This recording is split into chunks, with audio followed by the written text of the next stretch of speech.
Hey, y'all, picture this. I'm standing on my own porch, the smell of pine and lake water in the air, when a megaphone blares. Ethan Caldwell, hand over what's in your pocket, or we're coming in hot. A guy in tactical gear, looking like he just walked off a SWAT team set, has a rifle aimed square at my chest, and behind him, this HOA queen bee, Linda Voss, is smirking like she's already won. What they don't know is I'm holding something the feds have been chasing for years, tucked right inside my jacket, and it's about to turn their whole world upside down. Let me rewind a bit, take you back about 6 months, to when I thought I'd finally found my slice of peace. I'm Ethan, 43, just a guy who used to design buildings for a living, forensic architect by trade, picking apart crime scenes and structural failures like puzzles. After my marriage fell apart 17 years down the drain, thanks to my ex spinning stories that turned my friends into strangers, I sold my firm for next to nothing, just to get out. I was done with the city, done with the noise, done with people telling me who I was supposed to be. All I wanted was a place no one could take from me, a sanctuary. That's when I found this cabin on Willow Lake, a 100-year-old beauty, all cedar and stone, sitting on 1.5 acres of waterfront that felt like it was built for me.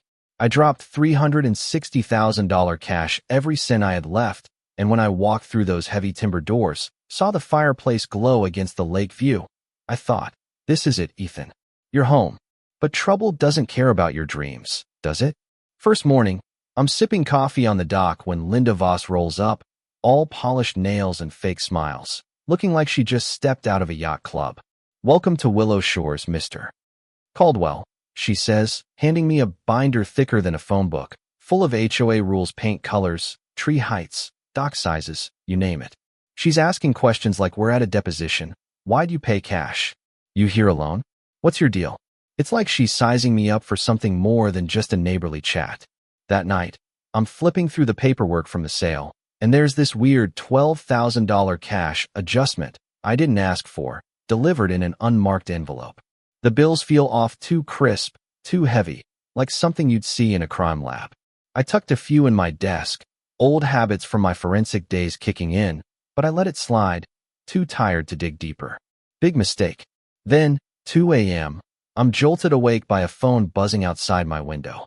I catch snippets, targets here. Package secure. Awaiting orders. I peek through the blinds, see a black SUV, no plates, parked down the road. It idles for 10 minutes, then vanishes. My gut's screaming this ain't right, but I tell myself it's just paranoia, new place jitters. Then Linda shows up again, this time with her muscle, a guy named Travis Holt, built like a linebacker with a radio clipped to his belt like he's running a Black Ops mission. They hit me with a list of violations, repaint the cabin, chop down my oaks, shrink the dock. I push back. This place is grandfathered, lady. I check the bylaws with my lawyer. Linda just smirks, slides me a paper with my signature on it, some amendment I never signed, stripping my exemptions. I'm no rookie, I've seen forged signatures in my line of work, and this one's got all the tells. Wrong pen pressure, shaky loops. Something's rotten here. Things get uglier fast. I find a USB drive in my mailbox. No note. Just a video file, night vision footage of me sleeping, shot through my own damn window, with text crawling across the screen. Leave now, or your secrets won't stay buried. My heart's pounding. My sanctuary's starting to feel like a cage. I can't sleep, can't eat, jumping at every creak in the floorboards. I'm checking locks, avoiding windows, living like a hunted man. Then the town turns on me. The hardware store, the grocer, even the gas station, they all say, sorry, Ethan, HOA contract says we can't serve you. My mail stops coming. The post office claims it's a new policy. It's like I'm being erased, squeezed out of existence. But I'm stubborn, and I'm pissed. I didn't survive a divorce and a career implosion to let some HOA dictator run me off my own land. I decide to fight back at a town hall, figuring I'll call Linda out in front of everyone. Big mistake. She's got the room eating out of her hand, painting me as the guy tanking their property values. I step up to speak, and she accidentally bumps me hard. I stumble, tear my jacket on a chair, and something tiny rolls out, a metal chip, size of a rice grain, with NSA etched on it. My blood runs cold. I pocket it before anyone sees, but Linda's watching me like a hawk, and I swear she knows. Back home, I find a scar on my arm, near my elbow, so small I never noticed it. Then it hits me 2017, a free health screening at a job site, some mobile clinic offering routine shots. I was stressed, half asleep, didn't think twice. They must have slipped this thing in me, and now I'm wondering what the hell it's doing there. I call up Sarah Ruiz, an old colleague from my forensic days, now a state police detective with a knack for sniffing out dirty money. We meet at a diner 50 miles out, no chance of being spotted. I hand her the weird cash from the closing. She runs the serial numbers, calls me 3 days later, voice tight. Ethan, this money's from a 2017 bank heist, $1.8 million, coded to Dodge bank scanners. You're sitting on evidence from a federal crime. We dig deeper, and it's worse than I thought. The HOA's a front, funneling cash through fake companies Willow Trust, Lakeside Holdings, you name it. Linda's not just a control freak. She's the money manager for a criminal empire, and the guy at the top? Congressman Daniel Hargrove, who owns half the lake and's been using it to wash money from drugs, weapons, you name it.